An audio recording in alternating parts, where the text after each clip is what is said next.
How to make an automatic composter in Minecraft. So first, just dig 2 holes deep, right, just like this.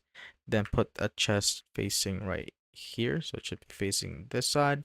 Then get a hopper, so a hopper, and put it just besides this chest. So click on Shift and right click on the chest, put it right there.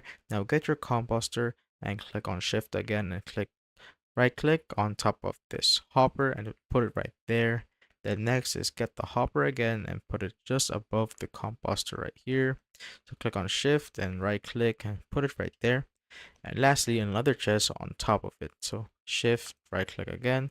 So it will put it there at the top. Now open up your chest and put the wheat or anything that you want. And now, as you can see, it will automatically go to the composter.